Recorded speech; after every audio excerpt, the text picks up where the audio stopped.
আগে সোহাগের হত্যা যে 4 জন মামলা ধরেছিল ওটা জেলখানে কেন নিয়ে যাওয়া লাগবে? পরীক্ষা গুলি কর তোরা গুলি কর। আদালতে পুলিশের সামনে মারতে মারতে তাদেরকে মনে করে রাস্তায় ফেলে মারা হয়। আমি সাক্ষী, আমি প্রমাণ। আদালত পুলিশের সামনে আমাদেরকে বস্তার মতো পিটে পিটে পুলিশ চায় থাকে দেখে। যেখানে আগে আওয়ামী লীগ চাঁদা তুলছিল, এখন বিএনপি দেয় চাঁদা। এই চাঁদাবাদরা, তোদেরকে একটা বলতে চাই, আল্লাহ পাক তোদেরকে হাত দিতে পা দিতে, তোদেরকে খেটে খাওয়ার মতো সমর্থ দেয়।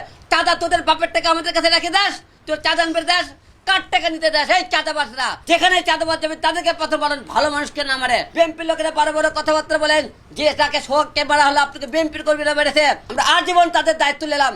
ওই দায়িত্ব নেবেন, লেন আপনার দায়িত্ব, কিন্তু ওই পরিবারের সারা জীবনের কান্নার ভার কে নেবে? আপনারা নেবেন? দেশের জনগণ নেবেন না? জুলুম অত্যাচার আন্দোলন শুরু করেছে, তারা এত সাহস কিভাবে পায়? নির্বাচন না হলে তার প্রধানমন্ত্রী হয়ে গেছে। বাংলাদেশের প্রশাসনের হাতে চুরি পড়ে থাকে, চুরি। সন্ত্রাসীদের কোনো দল থাকতে পারে না, সে যাই হোক, সে যে দলেরই লোক হোক। আমি একটা কথা জোর গলায় বলতে চাই, সোহাগকে যে আপনারা হত্যা করলো পাথর মেরে, আপনারা অনেকেই বলেন দলের নামের কথা বলতেছেন, কিন্তু আপনারা যে কোনো বিবেকবান লোক হইতেন। আর সোহাগ যখন পাথর ছুঁড়ে মারা হইতেছিল, তখন আমরা ভিডিও ফুটেজে দেখেছি, আশেপাশে অনেক লোক আপনারা দাঁড়িয়ে দেখছিলেন। একবার ভাবেন তো, আপনাকে এদিন কুপিয়ে এরকম পাথর ধরে মারা হতো, তখন কি করতেন?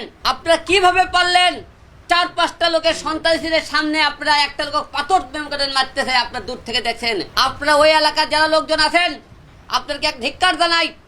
আপনারা চুরি পড়ে থাকুন, হাতে চুরি, আপনাদের এলাকার সামনে পাথর ছুঁড়ে সোহাগ মাল্লা আপনারা চায় দেখছেন। যেদিন থেকে শহীদের হাসিনা যখন থেকে শুনেছে হাসিনা দেশ থেকে পালাইছে, সেই টাইম থেকে বাংলাদেশের যত বিএনপি লোকেরা রাখবে লুটপাট, ফোন, আজাহারি সব শুরু করে দিয়েছিল।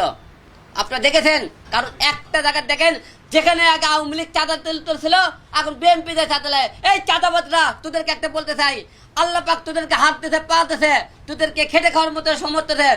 চাঁদা তোদের বাপের টাকা আমাদের কাছে রেখে দাস, তোর চাঁদা আনবে দাস, কার টাকা নিতে দাস। এই চাঁদাবাদরা, সন্ত্রাসীরা, এই চাঁদাবাদের টাকাটা কে খায়? এই যে তারা এমপি মন্ত্রী আছে, এই চাঁদাবাদের টাকাটা তারা দেয়।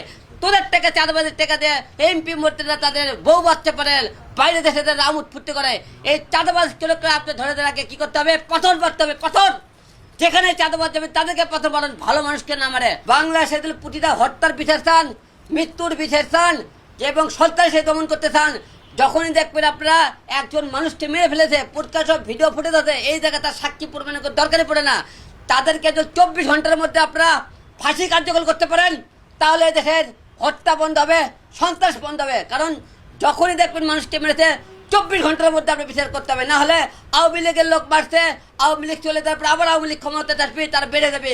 বিএনপির লোক বাড়ছে, বিএনপি আবার ক্ষমতা গেলে বিএনপিরা বেড়ে আসবে। তাহলে আপনারা কিভাবে আপনি করবেন? এই যে মনে করেন সোহাগ যে মারা গেল, আপনারা বিএনপির লোকেরা আজকে যারা মারছে তাদের কি করতেছেন? বহিষ্কার করতেছেন। আরে ভাই, আপনারা বহিষ্কার করে কি লাভ পাবেন?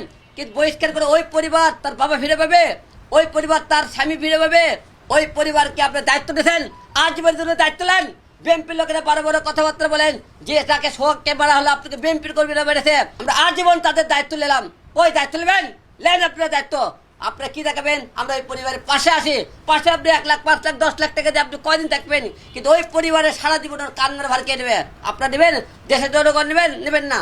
তবে আপনাকে একটা কথা বলতে চাই, সন্ত্রাসীদের যারা হত্যা করবে প্রকাশ্য হলে 24 ঘন্টার মধ্যে যদি আপনি ফাঁসি কার্যকর করতে পারেন, তাহলে দেশের সন্ত্রাস এবং মনে করেন আজাহারি এবং জাতীয়তার জুলুম সব বন্ধ হবে। বিএনপির নেতা খেতা এবং তাদের চলাফেরা দিয়েও এখন বর্তমান তারা মনে করে নিজেরা তারা দেশের প্রধানমন্ত্রী হয়ে গেছে, দেশ তাদের হাতে এসেছে।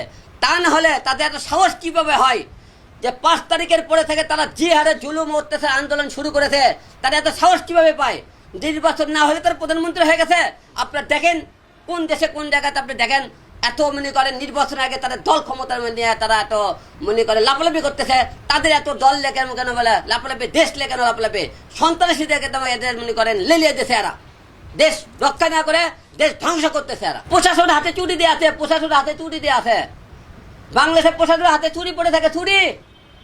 সন্ত্রাসীকে মারে তাদের পুলিশের সামনে দেখছেন, আদালতে আসামি নিয়ে যাওয়া হয়, আদালতে পুলিশের সামনে মারতে মারতে তাদেরকে মনে করে রাস্তায় ফেলে মারা হয়। আমি সাক্ষী, আমি প্রমাণ। আদালত পুলিশের সামনে আমাদেরকে বস্তার মতো পিটে পিটে পুলিশ চায় থাকে দেখে। আপনারা পুলিশের কথা বলেন, পুলিশ যদি এত কিছু আইন দিলে হতো, তা পুলিশ তাদেরকে প্রকাশ্য পাওয়া মাত্র কিসের তারা তার জেলখানা ধরে দেয়? ওই আসামি প্রকাশ্য গুলি করে মারলো না কেন? গুলি করে মারে না কেন? তাদেরকে সন্ত্রাসী কেন জেলখানা দেবে? পুলিশের কর্তব্য শালা হত্যা সন্ত্রাসী কি কথা পাথরতে মারছে। কালকে সোহাগের হত্যা যে 4 জন মামলা ধরেছিল, ওটা জেলখানা কেন নিয়ে যাওয়া তাহলে প্রকাশ্য গুলি কর, গুলি কর, তোরা গুলি কর, গুলি করে মার, পাখির মতো মার তাদেরকে, তাহলে সন্ত্রাসী বন্ধ হয় কিনা? সোহাগের পরিবার কোনো বিচার পাবে না। কি বিচার পাইছে দেখছেন? সন্ত্রাসীকে কালকে যারা কুপিয়ে মেরেছে, পাথর দিয়ে মেরেছে, তাদেরকে কি করছে? ধরে থানাতে নিয়ে গেছে। আদালত কি করবে? এই আদালত এই মনে করেন আপনাকে রায় দেওয়া হলো, সোহাগ হত্যাকারীদের সমস্ত সাক্ষী প্রমাণের ভিত্তিতে তাদেরকে মৃত্যুদণ্ড প্রদান করা হলো। মৃত্যুদণ্ড যে প্রদান করলেন, তা আপনি কার্যকর কবে করবেন? 24 ঘন্টার মধ্যে কার্যকর করেন, দেখেন হত্যা কমে যায় কিনা, সন্ত্রাসী ভয় পায় কিনা। আপনারা কার্যকর করেন না, কিসের মৃত্যুদণ্ড দেন? কিসের আপনারা আইন করেন?